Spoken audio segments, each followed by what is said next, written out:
It's not calling you Josh Frydenberg, it's calling you Dosh Frydenberg. Under the Coalition, taxes for hard-working Australians will always be lower. You know, I don't hold a hose, mate, and I don't sit in control room. They're answers that only can come from Victoria, I'm afraid, because that's not my job. But I ain't spending any time, though, because in the meantime, every 3 months, a person was torn to pieces by a crocodile in North Queensland.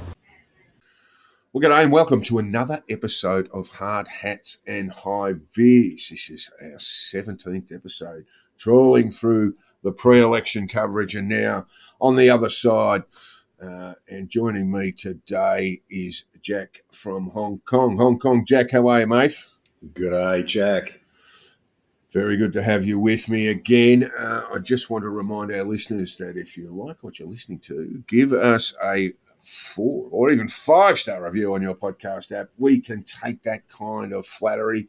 And also, more importantly, if you do have some comments about the show to make, if you want questions answered or some horrible criticism to make public on this program, we would love to hear from you. So drop us a line at the Conditional Release Program at gmail.com, or indeed you can hit me up on DM at Jack the Insider on Twitter. Let's kick it off, Jack. News poll shows Albo. We have a new guide in this country. His name is Anthony Albanese, and he has a 61% approval rating. It's not bad. 3 months ago, people didn't know who he was. Yes, he is benefiting from a real sugar hit to beginning. But to be fair, they've started pretty well.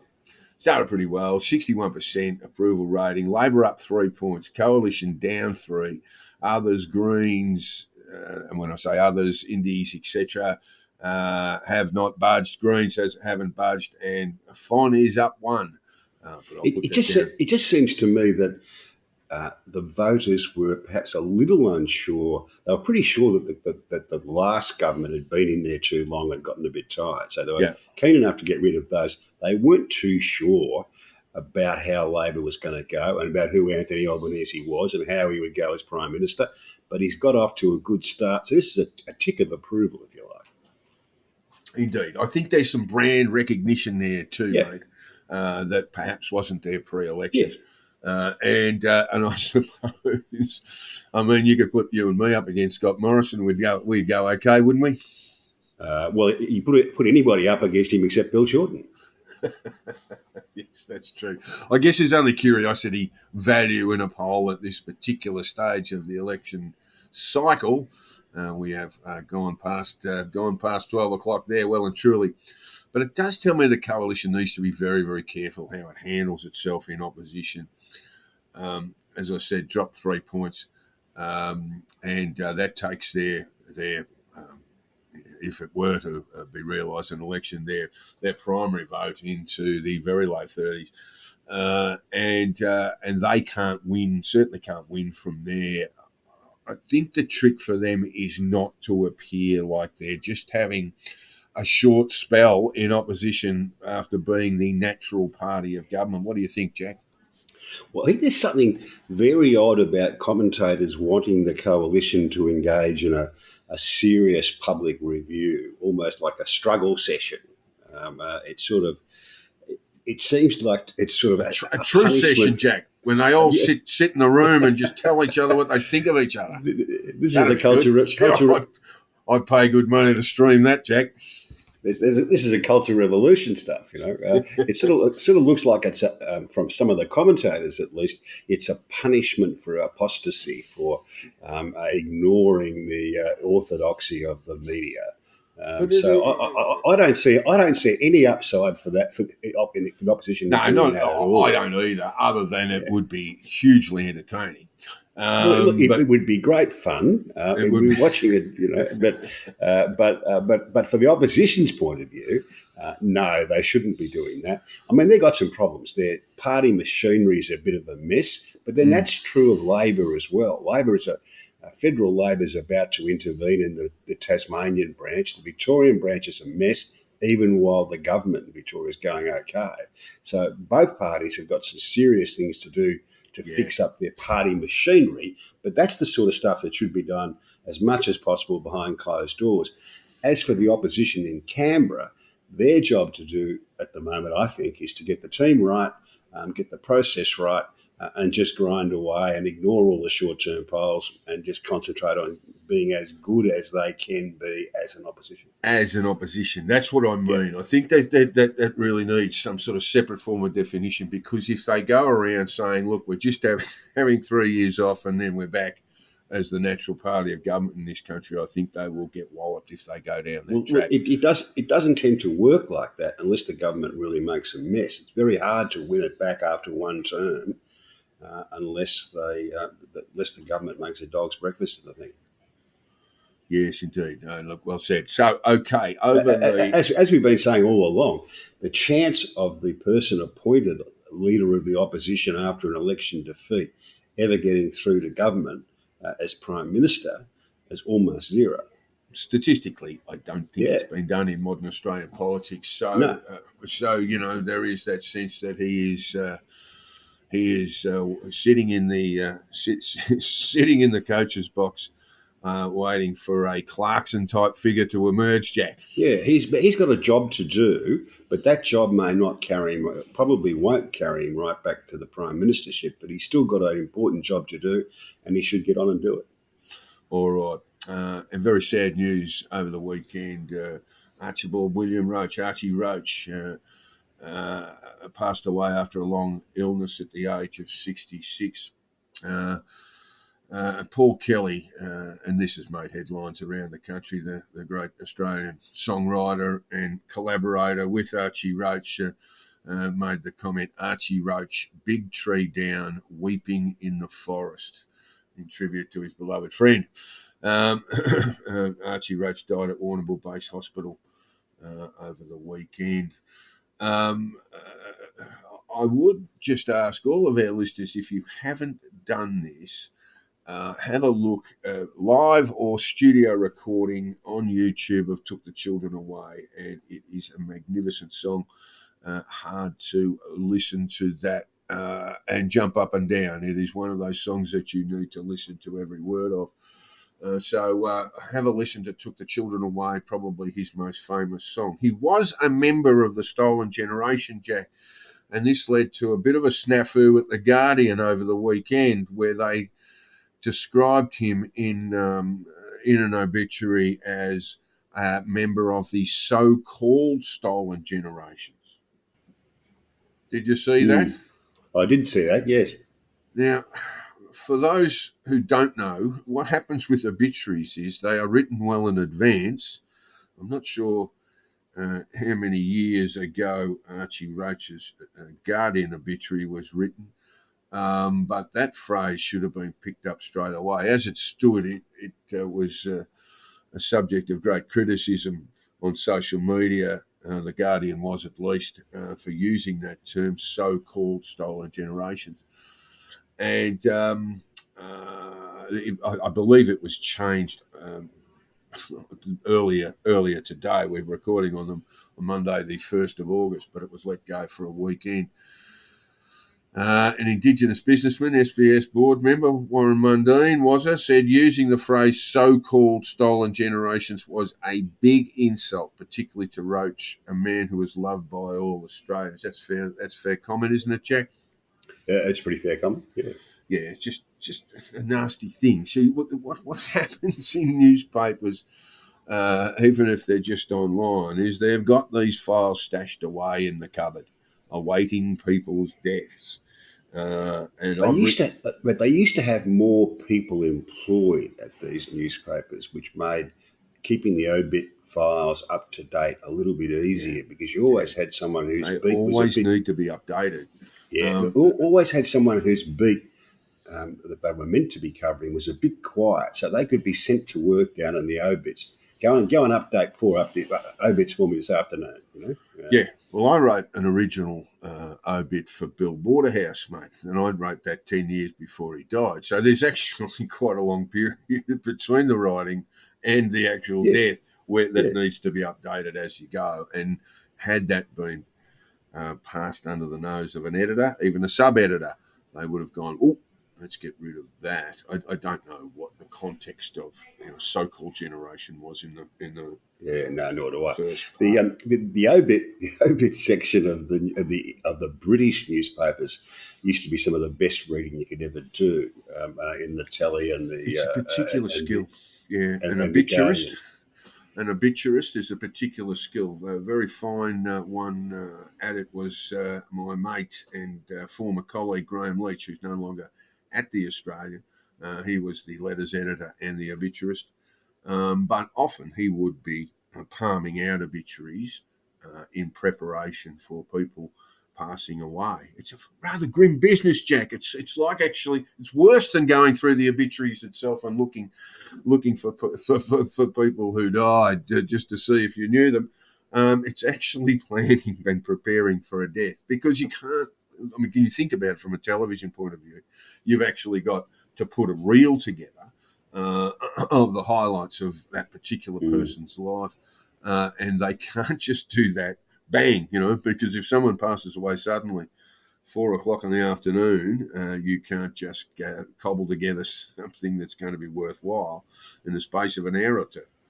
Yeah, there was a time back in the early 2000s. I used to love reading the Daily Telegraph from London, their obituaries, because they had some wonderful codes. This was a time when a lot of these elderly English gentlemen were dying, and it was known that they were gay, but they had never made that public. So there was a real code that developed around this in the obituaries. List of euphemisms. Colonel so-and-so died after a long illness. He was widely loved, left a wide circle of friends, devoted to his mother, but left a wide circle of friends and a cocker spaniel. Yeah, look, Archie Roach, though, a great presence in the Indigenous community, loved by all Australians, as Warren Mundine says. And again, if you're not aware of his music, start with a YouTube clip of Took the Children Away, a magnificent songwriter and a great loss to Australia generally. And that leads us, Jack, to the Indigenous voice. And I'm starting to get the feeling that we need to do a lot more work on this to let people know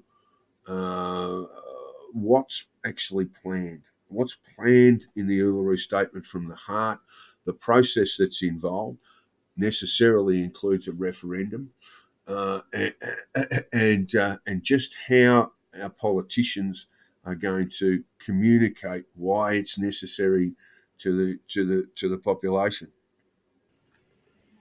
Yeah. The history of referenda in Australia is that they generally don't pass. I think there's 8 out of 44 have ever passed. Perhaps the one that might resemble this is the 1967 referendum, where I think what did they get? They got 90% of the population in all 6 states agreed to the question. But that's an absolute outlier. This doesn't normally happen. And the difference with the 1967 referendum was that it was a long time in preparation, and the public debate had been run and won before the referendum was actually put. And I think there needs to be some care taken with any further referendums on this sort of issue, that situation is more or less repeated. You can't rush this. Yes, you can't rush this. You really do need to get across what's going on. I'll start with the proposed question. Elbow was at the Garma Festival in Arnhem Land last week, and he proposed this question. It's not the question that's going to be put. That will have to go through the Parliament.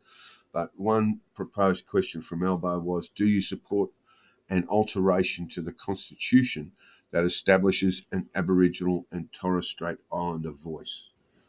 It's going to have to be much more specific than that to pass as a referendum. Passes a referendum and essentially requires constitutional change. So yes, when we get to before we get to the 3 stages of the Uluru Statement, I just want to take you to the Minister for Indigenous Affairs, Linda Burney, known properly as the Indigenous Australians Minister. She says there will be extensive consultation with Indigenous leaders and engagement with the wider Australian community as the Labor government seeks to enshrine a voice to Parliament in the Constitution.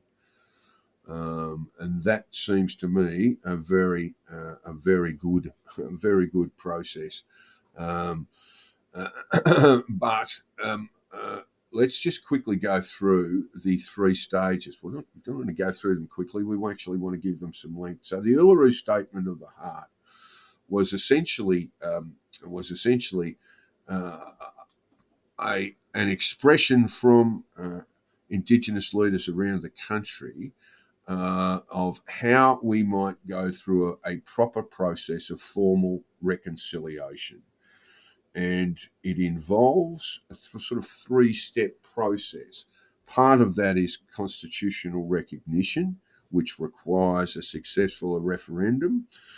The second part is the establishment of an extra parliamentary body, and I don't mean taking on another House of Parliament, but a body that sits outside the two chambers that can consider and make recommendations on legislation that affects Indigenous Australians. And the final stage of the process, sometimes confused with a treaty, although it's not that. Mirracata is a genuine reconciliation process, a sitting down and truth-telling, and a recognition of mistakes of the past, followed by, an embrace across the divide where we put those things behind us and decide to move on. First stage, constitutional recognition. Without it, everything sort of falls down, and that means we need, firstly, Jack, we must have bipartisan support in the federal parliament. Well, that's not enough. No, but it's where we start. It's where we start. We can't have a question being proposed in the parliament that is rejected by the opposition and the crossbenchers. No, I don't think it's where you start at all. I think this has got to be. This needs community support before it even gets to putting the question in Parliament. Okay. So that puts it all on. Well, not all, but that gives Linda Burney a significant role in going to Indigenous communities, in going to Second Australian communities.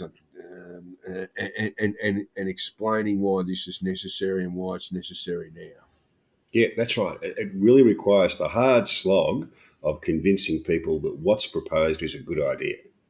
The time frame the government's given themselves is to establish a date for a referendum by the end of the year. Is that enough time?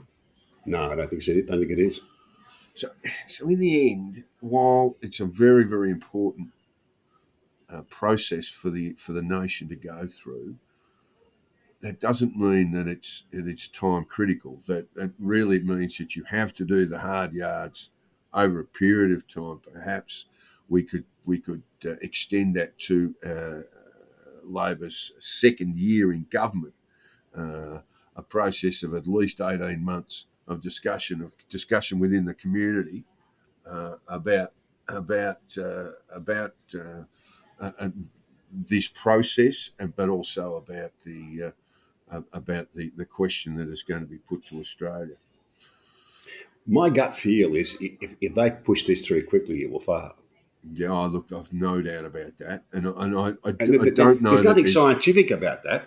That's just my gut feel. Is that if they don't do the hard work of convincing the community it's a good plan, then it will fail. So referendum in this country, just so people know, it must have a majority of voters overall, and it must have a majority of states, Jack. Yeah. So if you lose one or two, you're gone. Well, if you lose two states, never mind that Victoria and New South Wales, for example, might have overwhelming majorities in favour of the referendum. If they fail in other states, two other states, that's the end of it. Yep. So that's why it's important to engage all of Australia and take your time with it. We have seen some I think it would opposition be terribly disappointing if they push this through and make a mess of it. It's something you've got to be patient with and get right, in my view. Yeah, absolutely. It is absolutely critically important that we get this process underway and achieve basically the three aims. It's the Aboriginal people who have actually reached out and said this is the way we need. This is the way forward for reconciliation with First Australians. They've given us the roadmap, and basically the government needs to lead the conversation on why it's absolutely critical for this nation's identity. Its own consciousness. There has been some opposition expressed in the Parliament, in the federal Parliament, that seems to rely on the argument that we shouldn't be going through what might be considered symbolic reconciliation when practical reconciliation is not being proceeded with. What are your thoughts on that, Jack? I mean, why can't we do both? Well, there's no reason why you can't do both. The problems with the condition of that Indigenous Australians live in at the moment, particularly in remote Australia, are proving to be very, very difficult to resolve. There's been no shortage of good intentions and lots of money spent without much effect, and that all needs a bit of a rethink. With a sort of a blank sheet approach. Well, this is what we've tried. Most of it hasn't worked. What can we do better? But that's a separate question, really. Look, one stat. I mean, people will be well and truly aware of the stats, and these are indeed measurable and reportable to the Parliament. Statistics like life expectancy and so forth, and the differences there. But one statistic that came up to me when I was having a look on this issue during the week is that First Australians are 5 times more likely to be victims of murder than the general population. And it must be said too that First Australians are 5 times more likely to be an offender in relation to murder as well. So we've got that sort of one-off statistic gives you an idea of the sort of issues that need to be addressed. They are overwhelmingly wrapped in poverty as well. If what was happening in the remote Indigenous communities was happening in Newtown or Fitzroy or whatever, there would be a national outcry. It's really a really very bad situation, there is a long line of people with the very best intentions, and a lot of money's been spent trying to fix this, and nothing much they've tried so far has made much difference. Yes, I mean, look, there have been some narrowing in those sort of awful statistics around life expectancy, around health, around education, and so forth. Slight narrowing, but long way to go. My issue is offering practical reconciliation as a defence for not pursuing the Uluru Statement as an expression of reconciliation is we can do both. We can walk and chew gum. But we shouldn't pretend that any Uluru Statement is going to fix the problems particularly in remote Aboriginal communities either. It's not a general panacea. It's not designed that way, but it will have benefits. It will have practical benefits. But yes, you do need to address these issues, particularly in those communities, remote communities, where there is essentially no economy. That's the big problem. If in selling the benefits of the Uluru Statement, you go out and tell people that if we do this is going to fix the problems in remote Aboriginal communities, then the referendum, I'm absolutely certain, will fail because no one's going to believe that. Yeah, I only say that because basically you do have these symbolic things do have beneficial impacts, but on their own, we are just really brushing away at what is a very significant problem. To our letters section, Jack, we have a letter which we actually addressed part of. This is a letter from Chris. We actually addressed part of in our Around the World program last Friday. But listener Chris, who's a farmer somewhere or other in Australia, had a couple of comments. He was listening to us while he was on the boom spray. And he came up, he firstly said, on Nick Kyrgios, I think the reason he hasn't got the support of some of the Oz public is because of the times he gives up. Has tanked a few times, has tanked a few games here and there. There is no doubt he's a prodigious talent, but he's a sook. If something goes against him, says Chris, he's just as likely to throw in the towel as stay in the fight. There's been players with physical gifts. Go on. The current star, Novak Djokovic, was notorious for this early in his career as well. Yeah. I guess. So that's just a question of does he grow up and stop doing that? Well, there must be so many games in so many matches on the circuit that just don't matter. It just don't matter. So you're going to tank one. It's not a good look, but it is going to happen. Anyway, Chris He doesn't have much subtlety in his tanking is part of the problem. I do recall one game. I think it was in the United States. So it was fairly obvious, Jack. And look, Chris goes on to say, and while listening to Jack the Insider's general diatribe about ABC News 24, I think he said something along the lines of opinion isn't news and the two should never go together, which left me to ponder if he's ever got past the first couple of pages of The Australian. Oh, gee whiz. Ouch. How rude. Yes, the ABC is far from perfect, he goes on to say, and I often rant at their misrepresentation of ag issues, on the agricultural issues. On the odd occasion, I watch free-to-air TV. I prefer it to the endless reality shows on commercial channels. Also, its regional and local radio network, even with its bias, especially Triple J, is an essential part of rural life. Couldn't actually disagree with that. In terms of I grew up in rural Australia. Grew up in rural Australia, and the ABC was just part of the fabric of life, and I think it probably still is. Very much still is, and we saw that, with the bushfires, for example, where the ABC basically led, ABC local radio basically led the way in terms of getting information out to people who are in terrible straits and often in doubt as to what to do and where to go. It is a bit tricky. It is a bit tricky on radio with the separation of radio and television, with the separation of reporting and commentary. It's pretty easy on the internet because if you want to read the opinion pieces, you click on the word that says opinion or commentary. Yeah. And if you want to read the news section, you click on the bit that says news. Yeah. But that necessarily gets jumbled together quite a bit more on radio and television.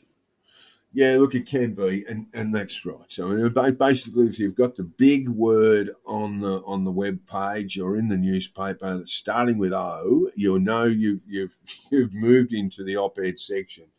The two should be delineated, and I do believe the Australian does that exceptionally well, and we've got some exceptionally good reporters providing news as opposed to opinion. I think perhaps what I was saying with ABC News 24 is that it falls into these sort of panel shows like the Durham and so forth, and then interviews with politicians where we're getting basically expressions of opinions.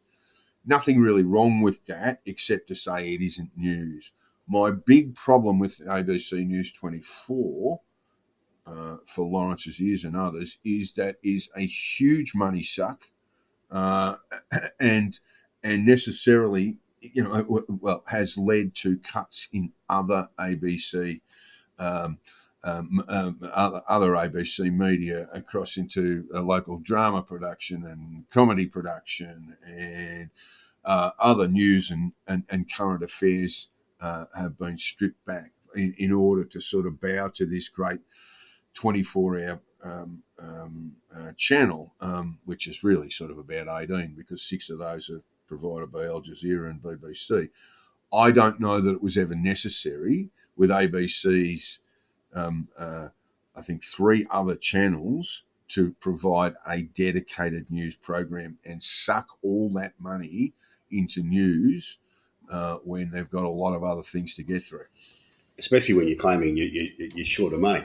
One thing that Chris did touch on, which I think is interesting, he talks about, he's a farmer, and he talks about their misrepresentation of agricultural issues. And this is a problem that all news services face, is that their listeners listen to him and think, oh, that sounds okay, except all of a sudden they're talking about an issue that the listener knows a lot about. And then you realise that a lot of the stuff they've just gotten wrong. Yeah, indeed, not enough focus for it. I mean, I know a lot of city people and watch it myself. The ABC do it where others really don't. So I mean, we can give them a tick for some of their rural programming. It is part of their bailiwick to actually provide those things. So, unlike other commercial media, the ABC has to tick a number of boxes. It needs to be an expression of the artistic community. It needs to find expressions for rural and regional Australia. So it's a difficult thing, and that's why I come back to this idea of having a 24-hour news television channel is unnecessary. I agree. Anyway, Chris. All right. Chris, great letter. Thanks for. No, that was telling us that was just one thing. That was Lawrence, by the way. Sorry, sorry, Lawrence. Do you like Landline?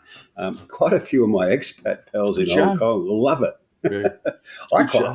I think it's the best current affairs they do on the ABC, to be quite honest. Yeah, no, it's a very good show. I like it a lot. I think some of their science programming leaves a little bit to be desired at times, but Landline is a terrific program, and occasionally flick to it on the Sunday. That was a letter from Lawrence, and thank you very much for that, Lawrence. We hope we've answered your comments as best we can. We have another letter from Chris called Dear One Who Shall Not Be Named, and that's me in regard to my Russian sanctioning and Hong Kong Jack. I won't read it all. It's a long letter and very, very kindly written, but it says, I've been enjoying your past few podcasts, except the apparent disdain for 1K Rudd. Oh, I'll put my hand up for that. Used to be my local member. Yes, you've been very, very rude about Kevin Rudd and his current fixations, which seem to be just identifying news. I mean, I think he's one who's probably slipped off the map a little bit because Labor, ironically, because Labor has been elected, But Chris goes on to say, he used to be my local member many years ago, and unlike most modern politicians, he seemed to have read his job title, the member for, what was it, Jack? He hasn't put it in. I can't remember. Griffith, member for Griffith, in a House of Representatives. When he wasn't in Canberra, you would find him on a Saturday or Sunday, set up outside the local cinema in Bulimba with a sign that said, I'm Kevin, your local member, come and have a chat, which is a good thing. Even when the local ne'er-do-wells, who I may or may not have known, would drive past yelling, Rudd's a dud, Rudd's a dud, he'd just wave and say, hi, boys. He and his office were always exceptionally helpful when I contacted them on local and national issues or just advice on dealing with federal departments. That's exactly what a good local member is supposed to do, Jack. Tony Abbott was famous for his little card table out at the Forestville Shopping Centre near my parents-in-law. He was there. And Malcolm Turnbull used to do a little bit of it in Oxford Street, even, in Paddo. I don't think that people know enough that your local member can be of great benefit to you, particularly in finding your way through the sort of morass of bureaucracy. They could be of great benefit for you in immigration matters. They might be a great benefit for you in terms of obtaining visas to travel in other countries. I mean, there'll be a great source of government departments. Government departments do sit up and take a little bit of notice if a letter from the local member turns up. Indeed. Chris goes on. I wonder why Queensland federal police are the only ones who have ever sent me a welcome letter introducing themselves. Never happened in Sydney, he says, or Melbourne, where he's lived, but it has happened in Queensland. He goes on to say, I read an article about how Rob Baillieu, son of former Victorian Premier Ted Baillieu, was working on Monique Ryan's campaign. Wouldn't the Liberal Party and supporters be better off diverting some resources, including young Liberals, into helping these Conservative independents? this was not only keeping them on side, but also having some influence, especially if the balance of power is in their hands. Sort of like how Qantas created Jetstar as a budget competitor. On the other side, there's a long and proud history of political parties providing backroom support and even a bit of frontroom support for minor parties. Well, I sometimes can even creating them, personally. Jack. Sometimes even knocking them up out of nowhere. Yeah. On the other side, he says it wouldn't be in the interest of Labor to keep the independents in Parliament, especially in the traditional Conservative seats. If so, why wouldn't the Labor government let them have some public wins? An example would be them saying they're sticking to our net zero emissions by 2050. The Greens would say, no, we want net zero by 2030. The Independents could say, no, we think 2040. So he's referring to perhaps Labor turning a little closer to the Teal Independents, to the crossbenchers there, rather than the Greens, Jack. Any sense in that? Not much. Yeah, look, it has to be more than lip service, though, doesn't it? They have to basically sit in with the Teals and the Greens and the crossbenchers more generally and come to some accommodations. Let them have a win or two every now and then. Well, they've got to sit there and talk to them. How much they give's a matter for them, really, and it's a matter for a whole lot of factors to take into consideration. You've got to get the decisions right. I think what Chris is saying, and I think he makes the point quite well, is that we may well be looking at a long history of minority governments. We certainly don't have one at the moment, but in the event of the next election or the one after that, we are looking at bigger and bigger crossbenchers as we go. That could happen, and maybe it won't. But certainly from a Labor perspective, the Teals have won seats that Labor are probably not going to ever win. So having someone else apart from the coalition holding those seats is obviously a benefit to Labor. All right. Yeah, thanks, Jack. And thank you, Chris, for your letter. We do enjoy getting to listener letters and correspondence and keep them. And I'm just pleased that Kevin Rudd still retains one supporter in the Labor Party. Not be in the Labor Party. It's more general. Chris, I presume, is of the left, but a bit of a fan of Kevin Rudd. Oh, look, I know a lot of people who are dyed-in-the-wool Labor voters who think he's terrific, and I haven't gone to into fierce argument with them, but yeah, they just see Kevin Rudd as being an extremely popular politician. Of course, he was, and when we think of Albo at just a mere 61%, Jack. Kevin Rudd, they said it was a record, but I don't think it is. My memory of Kevin Rudd was high 60s approval rating after his election. Measuring a slightly different thing. This poll was. Right. Okay. All right. So there was this is approval rating rather than.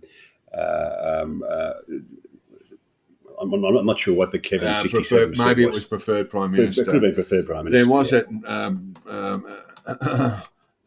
brilliant moment there when I think it was the G20 got together and Barack Obama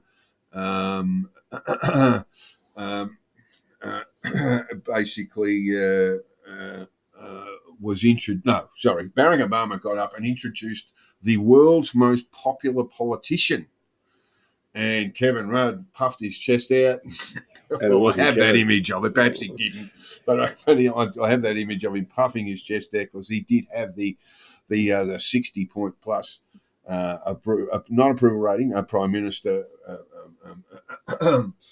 prime ministerial role polling, and but of course Barack was talking about Lula da Silva, the Brazilian president, who at the time had an approval rating in the high 70s. Yeah, both approval ratings, both Mr. Da Silva and Mr. Rudd, were short-lived. The curious thing about Kevin Rudd, of course, always was that he had a high approval rating outside of Parliament amongst people who didn't know him, and a very low approval rating within the Labor Party of people who did know him. there's still a few Labor people shudder when they hear his name. One issue that has been really annoying me for a long time. It's a New South Wales centric issue, and many thanks to Janet Fife-Yeoman. It's a wonderful journalist at the Daily Telegraph who has been pushing this. What we've seen in the case of 3 convicted pedophiles, convicted of multiple offences with multiple victims, convicted at trial, and then being given bail. We've got there was one case of a fellow down in the south coast of New South Wales who'd been convicted while he was a president of a pony club, been convicted of abusing young girls.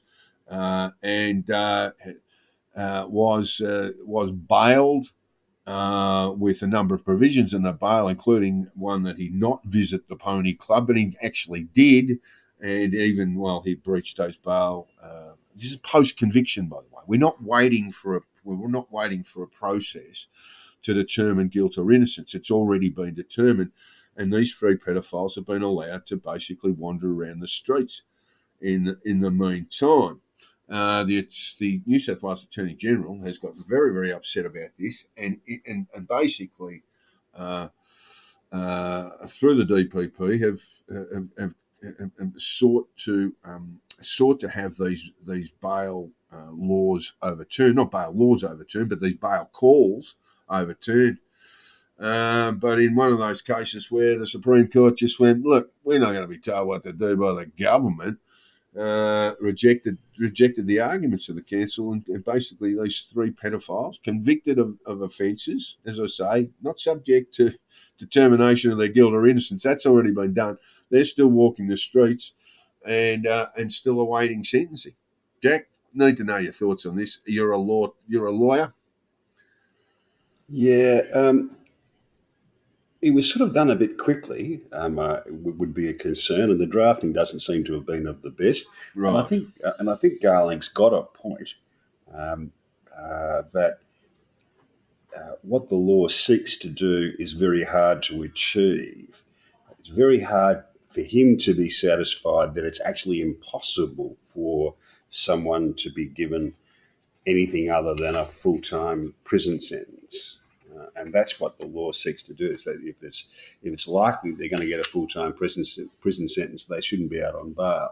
And that's not been the law. And I think it's going to be very hard to persuade the courts to change the law in the way that the Act seeks to do. Well, there was a discussion about what we call intensive corrections orders, which are non-custodial orders being placed on these people. And I do note that one of the convicts basically presented the court with a whole raft of new heart problems. He had a few heart problems, Jack, that were never mentioned at trial, and it was only after his conviction that he's turned up, sought a referral to a heart specialist, and only afterwards. I mean, he'd probably have a crook heart after he'd been convicted of something like this. It's one of those things. Oh, they say they're depressed. Well, they'd be depressed. They've been convicted. There's an old saying lawyers get taught very early on is hard cases make bad law.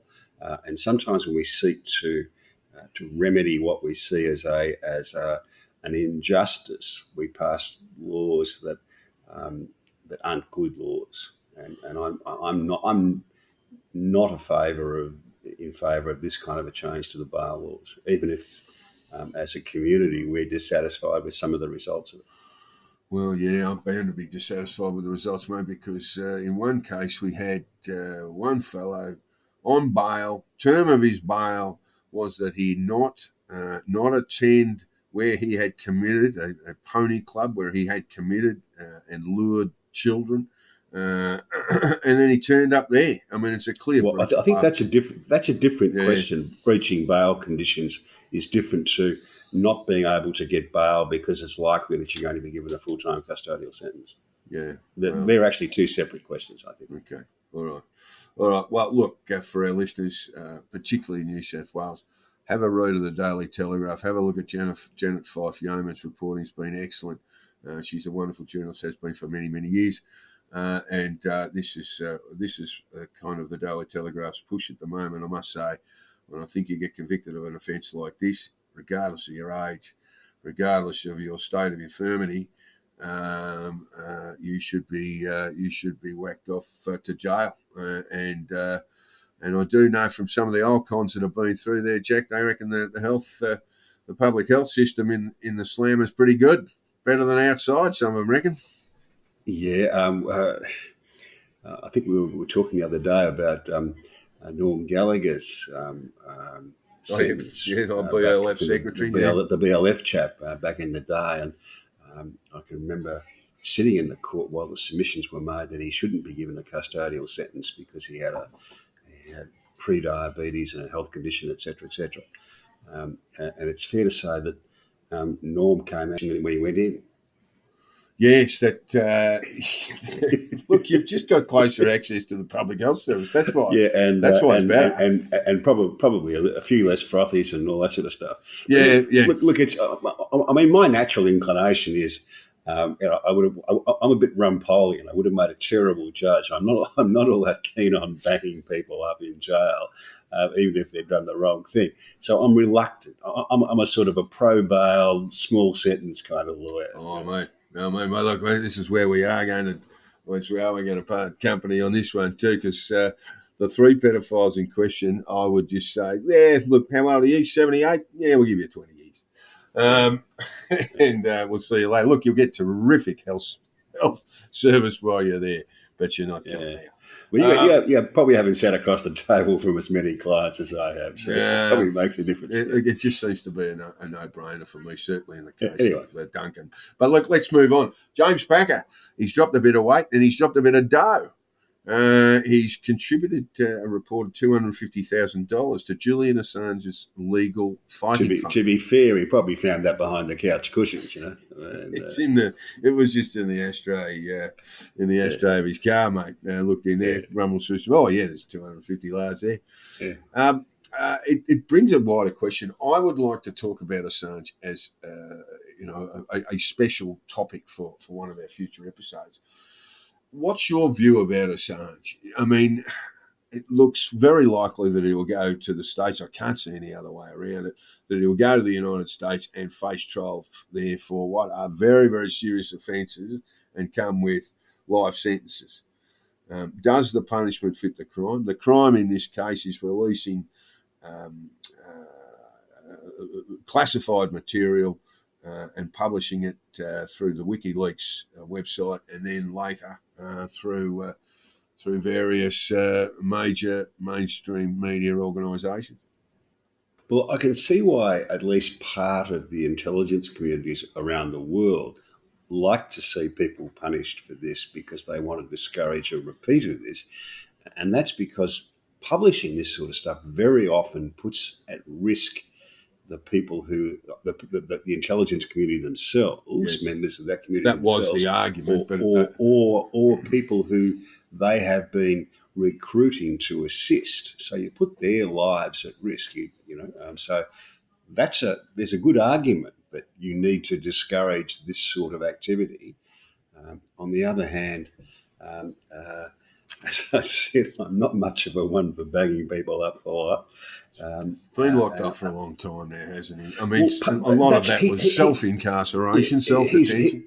He's the author of his own misfortune to a very great extent, is Julian Assange. He could have resolved the Swedish situation without spending all those years pestering the Ecuadorians. Was it the Ecuadorians? Yes, he was in the Ecuadorian embassy in London, yes.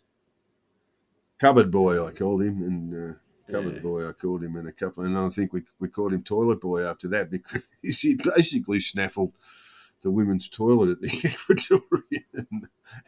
Ecuadorian embassy. But look, for mine, he's paid, I think, a significant price already. In terms of incarceration, he continues to be banged up in maximum security. Again, as you say, author of his own demise, breach bail, and all that sort of stuff. But for mine, he's sort of suffered enough. I'd really like to expand on this because I did enjoy the fact that a large number of conspicuous do-gooders stood bail for him and lost their day cold. That was amusing. You know. Yeah. Look.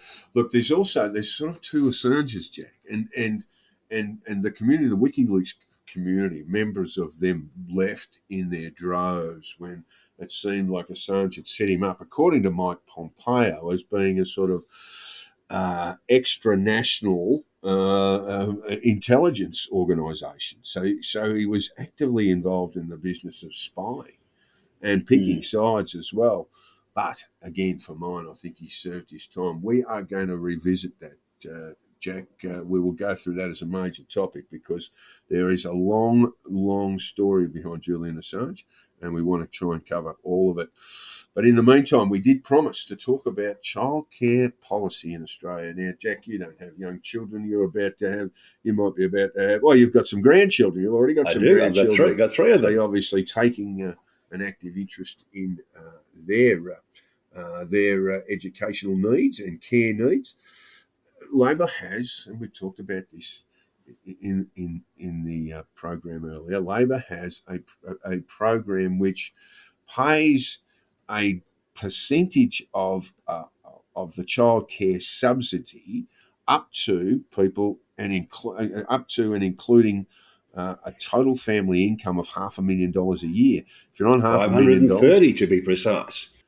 Well, 530 gets zero. Up to 530, that's right. So 529, 999, you'll get 7% of your childcare subsidy back. The figure I sort of look at is $250,000, where you're getting more than half of your childcare subsidy back. And the current law cuts out at $350,000. That's right. And it's going to be bumped up to 530. So I've spoken to some Labor people about this, and because it seems astonishing to you and astonishing to me that people earning that larger quid should be getting any government money at all. But their argument is that this is basically universal. This is a universal need in the community, and therefore, much like Medicare in a way, you will be rebated. You will be rebated regardless of your income. Well, they're not quite doing that, though, are they? No, it's not quite the same. But you understand. When they're saying there's a universal need for this, and we are going to, pay people a percentage back. I mean, for those who, we went through this years ago, of course, with my two girls, but the fees that you were paying are not unlike, the major private school fees that you'd pay if your child was there 5 days a week. Not unlike, your sort of Cranbrooks and your Melbourne Grammars. Yeah, you'd have been thinking living in Double Bay, if only they were tall enough to fit into an Ashen uniform, we could have sent them off there. It would have been cheaper than childcare. Yeah, we did look at a couple of options there. It was the sorts of money that you were putting out as a young family was not dissimilar to sending them once they hit kindergarten age or grade 1 age, sending them off to Cranbrook or indeed Melbourne Grammar or Scotch. So anyway, Labor's view is universal. This is a universal need in the community. But when I look at this scale, I just look at this saying, okay, if you're on 400,000 total family income, you're getting more than a quarter of your childcare fees rebated by the government, and you're on 450. Now, in the previous government, you got zero. Right? Now you're getting more than a quarter of your fees paid. I just don't understand that at all. I think the real problem is that childcare costs have gone up dramatically, 6.5% in the last 12 months alone. And I sort of wonder whether that's because it's been rebranded as early childhood education rather than childcare, whether we're making the thing too expensive. Yeah, look, there's a lot of developmental research, Jack, that indicates just how critical those years are, 2 to 5 particularly, in terms of language acquisition and so forth. And perhaps we should be spending a good deal of money on it. I'm not sure that if you're good enough or lucky enough to be on 400 large a year, that you should be getting anything back from the government. But you will be, because you've probably got a few investment properties and all that sort of stuff anyway. But this is just another form of middle class welfare for me. Look, there's another topic that extends from this, because after you go to childcare, you're going to wander into a school after that. And that is the national curriculum, Jack.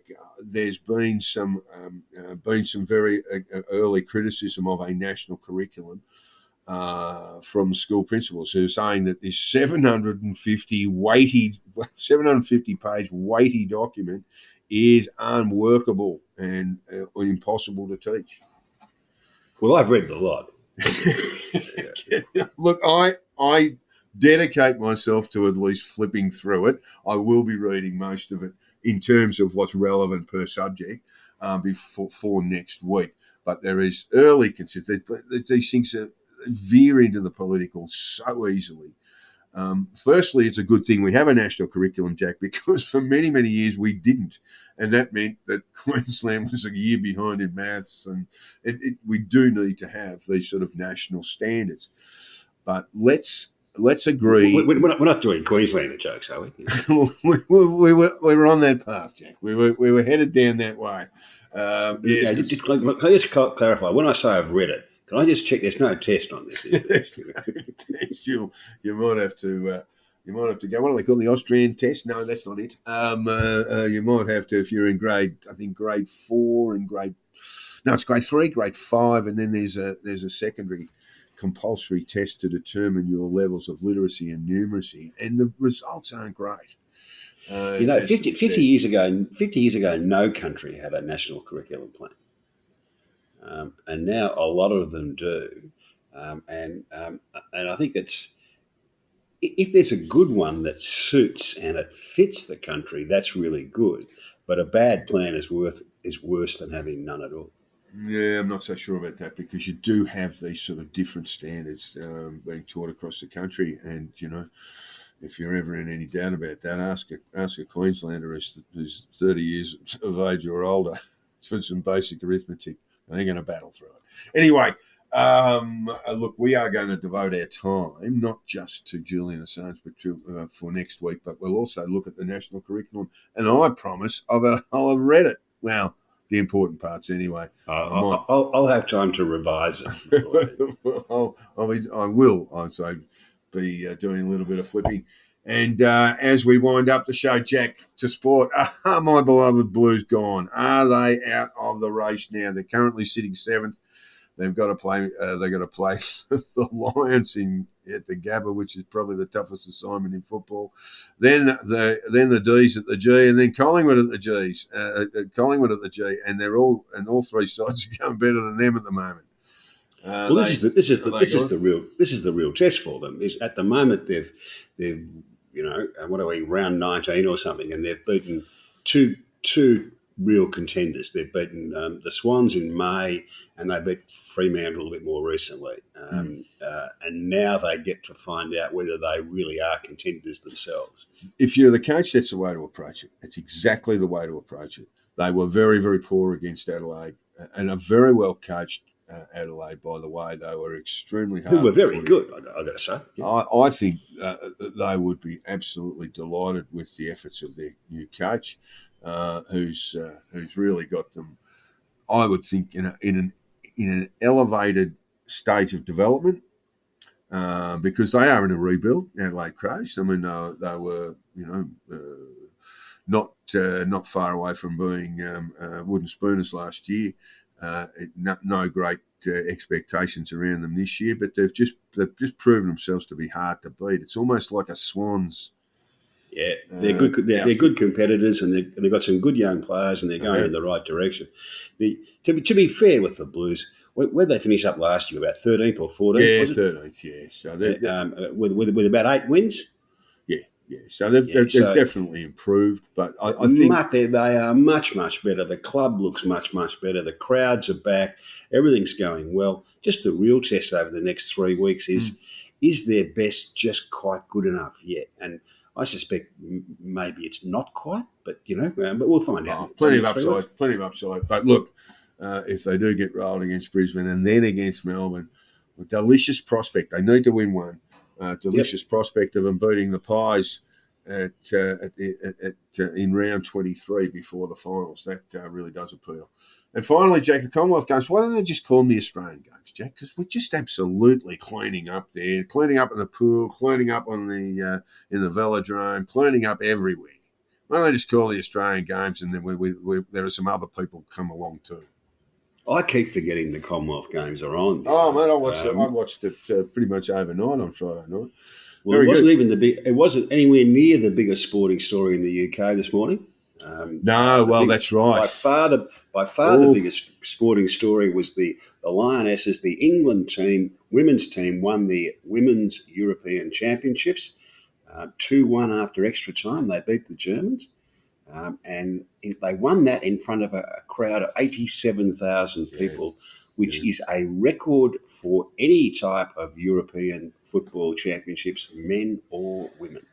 Well, shades of the 1966 World Cup there, Jack. And so you just got to ask yourself whether this is a bit of a breakout moment for women's sport.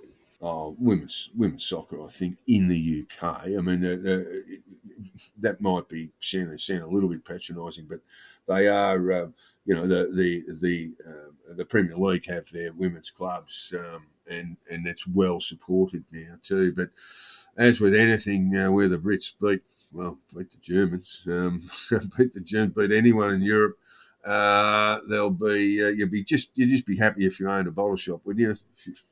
Yeah.